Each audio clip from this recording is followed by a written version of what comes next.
We're going to start off with this before we get into the in-game demo of spectator mode. Why don't you start us off with the intent of the team from your side? Yeah. So the first thing we're going to see is a little bit about why we're doing this and what we're aiming to support. And one of the most important things for us is to support the competitive scene. We know that right now it can be a little bit painful to run tournaments, especially if we try to do 4v4. Clarissa knows all about that. Yes, so currently right now for tournament organizers running tournaments, the only way to spectate tournaments is if you kill the caster, then they would spectate their team.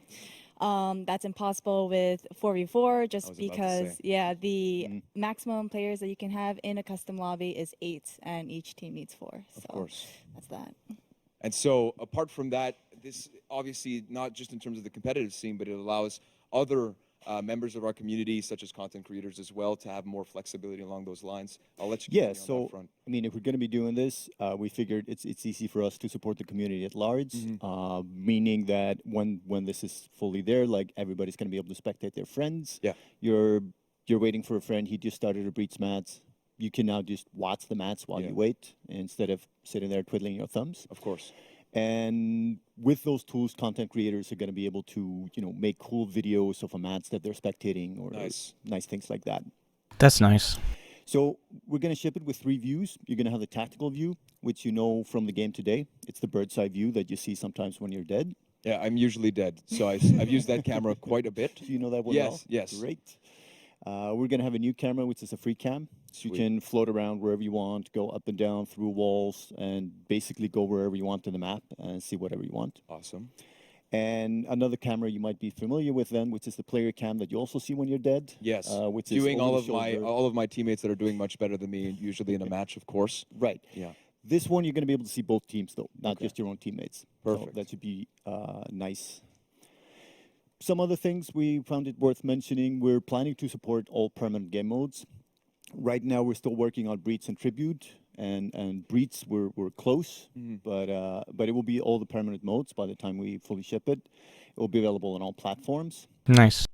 And because of the way we're doing it, it's going to be the dedicated servers that handle the spectating information, and we're going to do it so that even if the game started 5 minutes ago, you can still watch it from the beginning. You don't have to worry about being there on the second the match starts so that you can see the first part. So you can rewatch all of the stuff that you potentially missed if you're late. Yes. Yeah. And also because of the way that we do it with the dedicated servers, there's no upper limit on the amount of spectators you can have on the match. You can have 1 million spectators or 1 spectator. It doesn't affect the match at all. It doesn't bog down the server. This also means that you have to be on dedicated servers to play. If you're doing arcade, if you're doing practicing, you're doing the campaign, you're not on dedicated servers. It's a little particularity there also. If you do a custom match by yourself, you're not on dedicated servers. But if you're in a group already when you set up the custom match, you are on dedicated servers. Now your match is spectatable. Unless you want it not to be, in which case you can flag it and say, people cannot spectate this. Because if you're really bad like me, I don't want anybody to be spectating. So that's... It also means there's a little bit of a technical delay. This is not going to be real time. There's going to be a 10-second difference maybe between what's happening in the match and what you're seeing at a minimum, which we consider a good thing. It's going to avoid any kind of unwanted, communication between somebody spectating in the match and people that are actually there. Unfair advantages from that, exactly. And if you want more, then we're going to have the option to increase that delay as well. Nice. Now, we're kind of experimenting with this feature when it comes to continuous development. We're going to ship something, a basic version of the feature to a very small group of people, in the coming season. And then we're going to gradually increase that circle of people and add more and more features based on the feedback we get from them. And this allows you to obviously refine, and of course, Clarissa, that you basically are specialists when it comes to our competitive scene and speaking with the players. Being able to gather that feedback is super valuable for a dev team, and being able to refine all of the features that we bring in, especially what I would expect for spectator mode. Yes, that's correct. So as it says on the PowerPoint, the full release will be later in the year. But so to start off with season 11, we are giving spectator mode to a small list, that list being tournament organizers. Sweet. And what better way to kick off spectator mode than using it or testing it in a real live Of course. tournament? And I think we have a little bit of a schedule that we can show to everybody here. Yeah. Yes. Right here. So in August, starting August 17, we will have tournaments. Well, the Arena and For Honor Console, who are no strangers to the competitive community, will be having 4v4 Dominion tournaments showcasing spectator mode. And each tournament will have a prize pool of 1,500,000 steel. That is a lot of steel. Yeah. Yes. That's awesome. Yeah, so it will be split depending on how many entrants there will be. The tournaments are open, so it's not invitational. We encourage and welcome any and all players to participate. It will be on all platforms, so PC, PS4, Xbox One, and also it will be for NA region and EU region. Sweet. And is the registration open now? Yes, so right after this, the links are all made. All you need to do is go on battlefy.com/thearena or For Honor Console, depending on what platform you are on. Awesome. And you can start signing up. We'll provide more information for the tournaments as the weeks come by. Awesome. But it's going to be great. We do want to stress that this isn't the final version of spectator mode. This is just merely a test on how well it works. And of course, providing feedback. So even if you don't have spectator mode as a tournament organizer, but you can view it as a viewer and you have feedback, we are also welcoming feedback as well. Awesome. Sweet. And I think that about does it for the PowerPoint, because we got that live demo with our community right now that we'll be able to spectate here with spectator mode. How does that work? Huh? That's a Exactly. great transition. Isn't that right? All right, so let's dive in. I think they've already loaded into a match right now. So we'll get that feed up for you. So before we jump in, what do you guys think is like the main premise when experienced spectator mode? That's nice for the that they're first doing that. The main premise. Yeah, in the sense that like when you load in, you're going to be seeing right from the beginning, as you mentioned, yeah. what the players are seeing, basically. Right. So, Yeah, and so the way you do that, because we want to let you spectate your friends, and we want to like keep those connections in the way in the system that we have now. You go to your friends list, and right now, Clarissa has a bunch of friends over there that are all playing the same mats right now. yeah, that's a great select friends here. Exactly. Works out So perfectly. you pick any of the friends with the icon that indicates that they're spectatable right now, and you choose to spectate. Sweet. So what this is going to do, this is going to get the information from the dedicated server. It's going to download it to your machine. You're going to recreate the mats locally. And right now what we're doing is loading the map and just setting everything up. Usually it will be a little bit quicker than it is for the players to do it for the first time, because you're not spectating them doing that. You're doing it again on your machine. But in the meantime, you have all the same information they have. So you see their feats, you see their names and emblems and customizations and all those things that you would normally see if you were in the mats as well. Awesome. And so now we're just waiting for this to basically load into the game, and now it has, and we'll be able to see these features live for the first time. You know, You have the normal transitions, you have the intro cinematic, yeah. and then you're going to start spectating the player. And again, this is in development, which is why you see 60 seconds remaining and maybe another Yeah, work couple in of small progress, of visual course. blitzes right there. What Clarissa's done now is she switched to the tactical camera. You Cool. can see the outlines that indicate the team of the player and where they are. This makes it a little bit easier for us to see what's going on in the map. And you see That is the cool. feedback. There's like an arrow over some of the players' heads. What Clarissa's doing, she's cycling with the shoulders on the controller to cycle through the widget on top and Yeah. select a new player. So you can kind of queue them up, and then when you're ready, you hit confirm, and then you jump to that player. Awesome. And we have a couple of nice new tools in that player view as well. If they're locked onto someone, like these two are, you can swap between them on a button press, That is cool. which is very fun to do. And what you see there, you always see whom you're spectating. You always see their feat status, their event status, obviously their health, and all that relevant information. Now, if you don't want to see any of that, you can hide the HUD completely.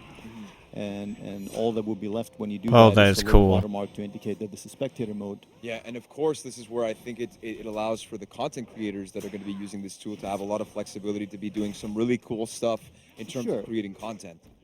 And you can making turn rules. things on and off selectively as well if you want to keep some things and not others. Like all the normal user interface options you have in the game, you have there as well. Yeah. And they will have the same options as they did. Like, so if you use an inverted stick, when you go into a spectator mode, you're going to have the inverted stick there already. Yeah, sweet.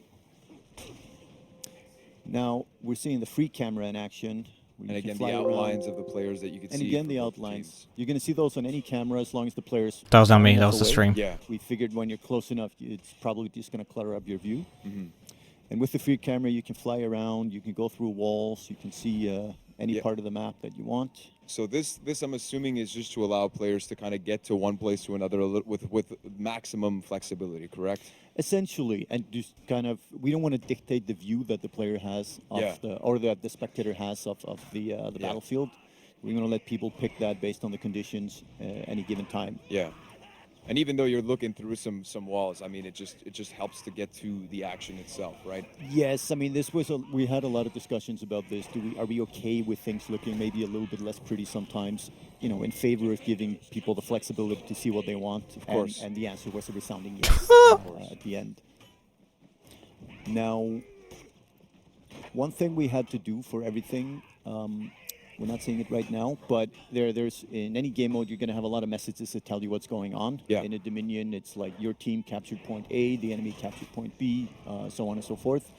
Now, all of those say your team or the enemy team or things like that. So we had to redo all these messages and all the voiceovers that come with them to say the attackers did this, the defenders did this. Yeah, of course. So everything had to be made more neutral in that aspect. And so when developing this, is there obviously your references? Does it change because this is a very unique, fighting game in terms of For Honor, or does it stay relatively similar to the ones that you'd find maybe in other games? This is relatively similar to what you'd see in other games. Mm-hmm.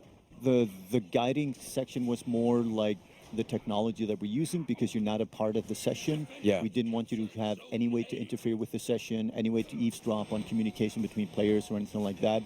So it's a one-way street. You're taking information from the dedicated server while not being a part of it and recreating it locally. So that kind of led a lot of the design decisions that we had to do continuing that. And this is fully supported both by controller, which we're using right now, but also keyboard and mouse. We have a few little extra things on the keyboard and mouse because we have a lot of buttons there we don't have on the controller. Yeah. So obviously you can strafe. Yeah. Like with the WASD controls. Of course. And then by using 1 through 8 on the numbers, you can go directly to players instead of cycling like we're doing now. Yeah, of course. We have something in the works to do something similar on a controller. Nice. And that's something we'll be working on in the next weeks and months. Yeah, and of course, this again is an iterative process. I don't know if we want to show a little bit more of the game. If you guys feel that this was enough for all the utilities. Well, one thing you notice right there, there was an area of effect feat that triggered. So you see those on the feats that are maybe activated on certain plays? Anything that's area of effect or a trap or anything like that, you're going to see an outline with the team color of the team that put it there. Okay, nice. And it makes things a lot clearer when people are throwing a bunch of level 4 feats out at the same time. Yeah. That's nice. I like this. It gives you the full context of what's going on both sides for both teams. So especially when you're in high level view, it helps a lot. Yeah.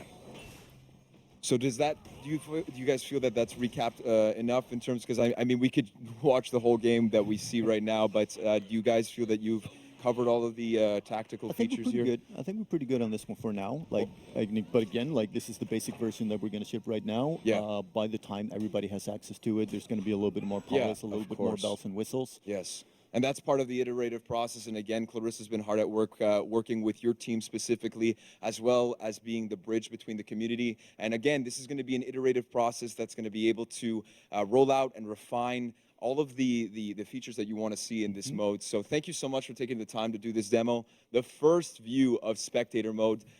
So thank you again to both of you, Clarissa and Gretar, the brother of the Jormungandr Gretar, of course. But we'll be right back after this with balancing and improvements and one little novelty that will keep. So here's what we came here for. With Stefan Jawinski and Frank.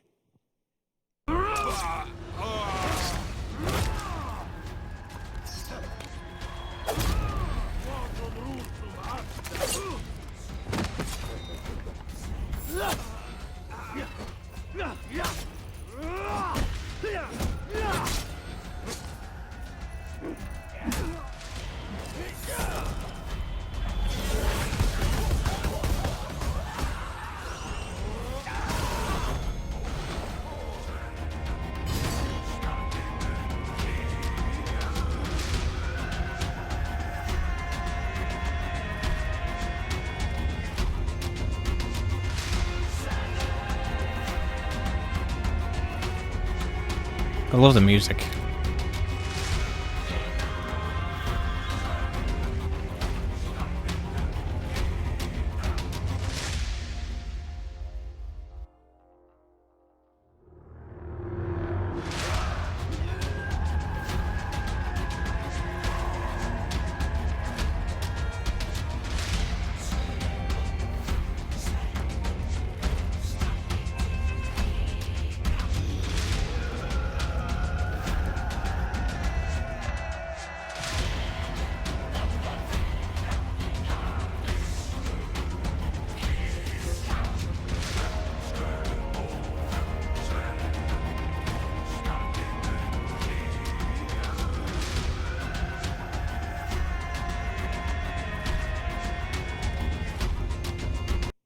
That's right. We're welcoming back Frank and Stefan for improvements in balancing. What do you guys have for us today? I know that there's a lot of stuff to cover. What are the changes that we'll be seeing for Year 3, Season 3 of Hulda? So we got quite a bit of stuff to go through today. It was really interesting to see the spectator mode stuff. Yeah, of course. That was really cool. Support for competitive scenes, support for basically tournaments, all this kind of stuff. We're trying to do a bunch of similar changes that are going to try to improve the game as well. We're going to see some system changes that are meant to improve mix-ups, and hopefully we'll put full population and competitive players a little bit more on the same footing. We're going to try to take the S+ tier characters in Dominion, the very top of the S as well, and kind of bring them down a little bit to allow for more room for the whole pack of characters to breathe and allow for variety in comps, team compositions. And we're going to try to buff up the ones that are underperforming in that kind of mode as well. Awesome. So let's start off, I guess, with the system changes. Maybe you guys can, we have a couple of videos to showcase these system changes that basically address what you just said. So why don't we roll the first feed? What can you tell us, the first video, I should say? Perfect. Big one is every character has a big problem where a mix-up is not going to work very well against certain things. For example, the most obvious one is back dodge into roll. This beats quite a lot of mix-ups. Shigoki's heavy finisher unblockable, or a heavy feint guard break, or Demon Embrace beats them all. Beats Lawbringer's side heavy unblockable. All kinds of characters mix-ups can be completely invalidated by a roll. We don't like that, obviously. We would like all players to have some opportunity as the attacker for something to land. Defenders to have to make a decision, and it's, if they make the correct one, they're out and they're safe. If they make the wrong one, they're hit in some way. So in layman's term, what I hear right now is that you're saying that you want to remove some of the cowardice that you can see in For Honor. Yes. I like that. Fewer cowards, more gameplay. Nice. This would be great. More action-packed. Okay. So what we've done here is rolls now have 333 MS guard break vulnerability at the start. Dodge, side dodge, has 633 MS guard break vulnerability. And a guard break immediately after a feint is 300 MS.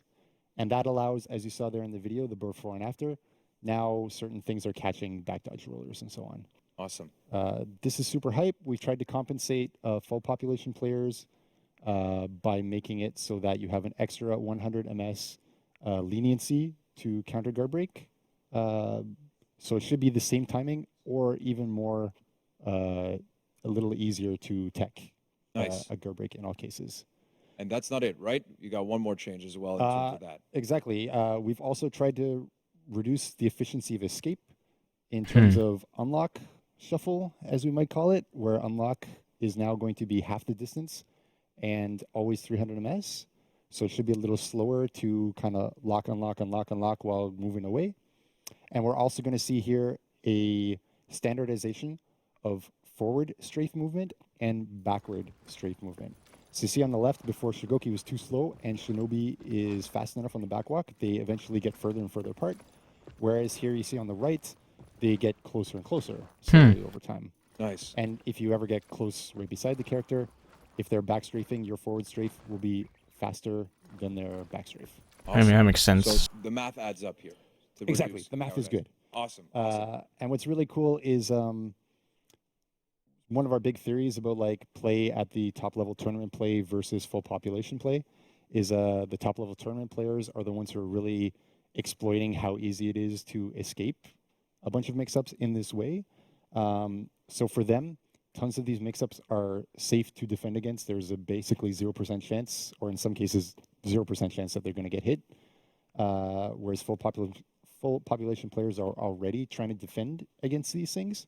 So really what we're hoping to see is that it's basically the same for full population players, and top-tier tournament players are now going to have to deal with the same stuff that full population is already dealing with. So you got to tackle your problems head on. Exactly. I like that. Exactly. I like that. All right. Well, I guess that about does it for the system changes. Why don't we go into the actual character-specific changes for this season? Perfect. So we're going to see a couple of improvements in balancing. The strategy for this season is to further bring down the most top-tier, S-tier plus characters in terms of how safe they are. So it's a furthering of the kind of system-wide changes that we've seen, specifically to a few heroes. Try to make them a little less safe on their defensive stuff. After that, we're going to see buffing characters' initiation and or mix-up tools kind of on a case-by-case basis. So let's jump right into it, and we'll go character by character. So first up, we have Nobushi. She can no longer counter a guard break in hidden stance. Her dodge attacks branches into another dodge a bit later, so it's about 100 MS later than before. Her bleeding stacks, so Cobra Strike, Retreating Viper, instead of just refreshing the bleed, will stack. And her light is faster, so top light is 500 instead of 600 MS. And her lights from hidden stance are 500 MS, but with a 100 MS indicator that's hidden. So the hidden stance hides it, basically. Yes. That's cool. So what's really interesting about the top 2 points there is this is what really makes her either a mandatory pick or very close to it in top-tier competitive Dominion and even Brawls play. We find that she is the definition of the meta right now. We want her to still be viable, but we don't want her to be such a pick that you must pick her. And we think that she's choking out the very top of how many characters can be picked in a comp setting. And we think with this, it should put her into the pack, but not leading the pack. All right, so next up we have Shinobi. So we're removing hyper armor everywhere, basically. Zone attack. Zone attack. All right, so the backflip also. Yes. The forward flip, I think, or the forward roll. Kick, forward roll, backflip. Anywhere that has hyper armor, completely Yes. removed. Yes. Wow. Next up is Sickle Rain is not interruptible, just like Stampede Charge, Long Arm, and Demon's Embrace. Exactly. So if someone hits one side or the other, it's going to be good. It's a smart idea to hit the Shinobi, and now you're going to be able to be rewarded for it. Yes. The rope no longer beats revenge activation, and the slide no longer prevents revenge activation. Yep. And his guard or her guard has been standardized. So that's a normal assassin guard, basically, timing-wise. So we think overall, like, Shinobi was one of the ones who's too safe, always escaping your stuff, and in the few times that you could actually hit a Shinobi, their armor stopped you from doing it. Same with Sickle Rain. If you were Sickle Rained by a Shinobi after a long-range rope guard break, basically you're going to die because everyone's going to pile damage on you, and you can't do anything about it. And now that will interrupt and stop the flow of hits to you. All right, so next up we have JJ. His Sifu Poise range has been reduced about 45%. Exactly, and there it's really like we still want it to dodge moves, and it still does, but we want Zhang Jun to be in range of certain things to be punished if he does it at the wrong timing. Yes. So now Berserker, his lights after feint are now 13 damage and retains the armor on it. Yeah, so this is the last character that gets nerfs in this group, but really it's about not the safety in this case, but at 13 damage rather than 15 damage, it usually will mean Berserker will need one more hit to kill the opponent, which we think is going to be about right. All right, so into the Buff buffs. time. Nice. So Orochi top light is now 466 MS. It was 500 before. Zone attack, same thing. It was 500 MS before. Sidelight finishers are 466. And Riptide Strike now chains on miss. Exactly. So in our eyes, we still see Orochi as like a 1v1 specialist. We think with those timings, it can be a little more efficient at trying to actually open an opponent up. So Roach And is with faster Riptide- now, Riptide or a little Strike slower. I don't know. change, it's a lot less bad to just whiff it and miss for no reason. He's faster. All right, next up, Kensei. Kensei. I That's like for this. you. Let me take a look here. So sidelight opener, and the second sidelight is now 500 MS. Great. Right? The top light damage has been brought down to 18 from 20. We have buffed the sidelight damage from 12 to 15. And the second heavy and the soft-weighted one, the damage has been buffed to Yeah. 30. Perfect. So the big thing to note there is like the hit reaction is still going to be a medium reaction on those light attacks. This means that they will still be able to ledge you, even though they're not 20 damage anymore. Awesome. That sure will bring my game to the next level, right, Stefan? That's right? what you needed. That's Yeah. what Kensei needed. thank you for making that Pinnacle of balance is still the pinnacle of balance. Awesome. A Full little circle. higher. Nice. Next up, we have PK. So the deep dodge and the dagger cancel have shorter recoveries, meaning before it was 500 ms and now it's 400 ms. The lights opener are now 15 instead of 14. And the riposting stab is now 33 ms earlier, meaning in some matchups she would get the deflect but get beaten by a follow-up attack of the other person. And now she can run a little more. Sure. Exactly. Same with on the deep gouge and dagger cancel. It's really about just keeping pressure up. She's able to be a little more frame advantage to attack there. And the light opener is kind of the opposite of Berserker, where we think at 15, it'll be one less attack in some situations, which hopefully will help her win rate a little bit. Perfect. Next up is Valk. So her sweep has less recovery on miss, meaning that So now it's PK get a 700 buff. MS instead of 1200 ms. The first heavy and the second heavy damage has been brought up. So 28 for the first one and 30 for the second one. And the shield tackle range has been reduced, but the attack is now 400 ms instead of 500 ms. Nice. I know And the Hyperion back at home is going to be happy about this little buff for his main. Valk mains are happy? Yes. Yeah, I think the sweep one is a really interesting one because before on a reaction dodge from an opponent, Yeah, her you shield would suffer tackle guard was break, pretty and long, here a so this reaction is kinda dodge nice. not going to give a free guard break. You can tech it. For sure. Next up, we have Tiandi. So light and heavy finishers are like, sorry, the range, the finishers, the recoveries has been reduced. Sorry about that. No problem. So, so Tiandi had a bit of a difficulty where they would throw out a finisher in a group fight, hit or miss or whatever, and almost definitely, not definitely, but had a higher likelihood of getting hit by somebody in this group fight for whiffing or hitting their finisher. So here we want to make that a little less to make it a little safer for them to throw out attacks. Up next, we have Warden. So we did the same thing, but for heavy finishers, shorter recoveries as well. Exactly. Same thing. You want to throw those finishers. You don't want to be punished 100% for doing so. Nice. And does that about do it for the heroes? If I'm not mistaken, the Warden was the last of the bunch here. We have one last thing to showcase, and it also has to do with the competitive scene and supporting it in a different way as well. So we're going to showcase this new map variation of the Sanctuary Arena map. Can you tell us a little bit more about this and how it basically aligns with all these changes? Totally. So the overall strategy is try to make things a little less safe, system-wide, character-wide, but also here in terms of a map. So we had before the Sanctuary Arena map. That still exists. That's still pickable in custom and 1v1 and so on. But here we're adding Sanctuary Arena ranked version. That will be pickable from custom and from 1v1 ranked. And basically here you can see it's our like final D, right? It's a small square arena. Yeah, it's like a boxing ring here. Exactly. There's no escape. You start in locked range. It's even. It's a clear size for both sides. There's nowhere to run to. There's nowhere to unlock shuffle nonsense to. Yeah. There's no ledges. There's no traps. There's no spikes. There's no fire. Hiding. There's no ladders.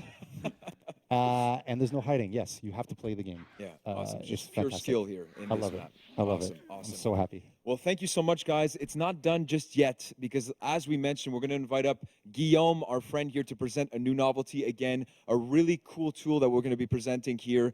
Guillaume, why don't you come on up over here? Well, we might as well This is stick gonna be here through your this second too. time on the Words. Welcome to the show. How are you doing today? And what do you have to present to us for our viewers? Yeah, thanks for having me. So today I'm here to present the testing grounds. What is testing grounds? So basically it comes from a need from the team to gather more feedback from the community. And it's basically a tool for us to gather feedback on possible upcoming changes that we want to push to the game. And I know that you have a PowerPoint for us, so let's take a look. Let's have a look. Right. So basically we're going to allow people to play an active role in the balancing of the game, basically helping us shape the future of the platform with us by playing possible upcoming changes that may or may not make it into the final game before their actual release. So we had a tool in the past also that had the same purpose. That was the PTS, the public test servers, but it was heavy because you needed a separate client. You needed to download a separate game, and you had to start your progression from zero, etc., etc. Very heavy, PC specific. We don't want that. So with Testing Ground, we are going to have a tool that is accessible right in the live game. That's awesome. So now that expands basically the amount of people that can access this, because of course, if you're on PC, you can download that. But if you're on Xbox or on PS4, now it's going to be in the live game. So much more, less of like a barrier to entry, right? Exactly. It's basically going to be the time-limited phases, but they're going to be available for all players on all platforms. That's awesome. So it will help us gather even more feedback than what was possible with the PTS, and also feedback from the console players that have a different experience than the PC players, of course. As I mentioned, it's going to be accessible directly from the game. It's going to take the form of a front that's going to be available on the world map on your capital, actually. Okay. So basically where you will also see the events. Sometimes you might see Testing Ground available. Okay. So yeah, big perks, no download needed because this is the same game, so it's accessible directly in your game, and your progression is shared. So all that you had from the past is going to be already available for you, and you will still keep on receiving your steel, your XP, just like as if you were playing any other game mode of the game. And so in terms of the access, I mean, let's say there are changes on DLC characters specifically that maybe you don't have, you still get to go into this front and experience the changes, but maybe just from the opponent perspective, correct? Yeah, that's correct. So if you have access to the DLC heroes, you can play them as any other game mode. And if you don't have them, you can also face them as your opponent and still get to see the new moves, the new mashups. The potential changes that might be implemented based off of this Testing Grounds front that obviously, again, to gather feedback for all from all of players on all platforms. Yes, exactly. So not every change that we're going to push to the game are going to go through the Testing Grounds first. Yeah, and therein lies the reason why it's called Testing Grounds. Exactly, exactly. And not everything that is going through the Testing Ground are going to be implemented in the game later on. This is basically for us to test out things and see whether or not we want to push them. So can you delve a little bit more into the process? How do these testing phase begins? And again, I'm assuming that here you guys have specific changes that you might want to do in one batch, and that will be available when it's ready for you guys to push. Can you just tell us a little bit more of that process for the players? Of course. So basically the process, we first have a team that comes to us. We decide they want to gather feedback on something that they're working on. So we decide that we open a testing ground phase. Then we let player play the content that is being tested. For now, we are focusing on some balancing changes, whether on heroes and game modes. And as we can see, I don't know if this means anything. I don't know. But we see the Centurion there. Just going to mention it. I don't know. It is very suspicious. Yeah, it is very suspicious. I don't know. I don't know. Let's move forward. Then we will close the testing phase. Rework. And while the testing phase is occurring, maybe we will gather feedback. And once the testing phase closes, we will analyze this feedback. So we'll have many sources to have feedback. We'll first send out a survey for the testing ground, focusing on those changes. We'll also monitor the Ubisoft forums and other social media such as Reddit. And after that, we will take into account the feedback and decide whether we need more work on if we can just go on with the changes that we propose on the testing grounds. Awesome. And I'm assuming for you and your team, Stefan, is that this is a really valuable tool to be able not only to push these changes and get a look at what they can look like in the live game on PC, Xbox, and PS4. What is this doing the whole team in terms of benefits? running thing that helps both to download the game again as as a testing thing is really a pain, so this is nice. I completely agree. I mean, what's really exciting for us is like we can go, okay, so we want to try some changes that might be small, big, and kind of medium, depending on that like order that you see there, Yeah. perhaps. Yeah. In the game. Keep Whereas coming with the before- hints, of course. Whereas before, we would have to go to a PTS that only PC players could play Yeah. in a separate download, and wouldn't get any progression, like Yeah. wouldn't rep up, wouldn't get gear, wouldn't get any rewards for doing it. Yeah.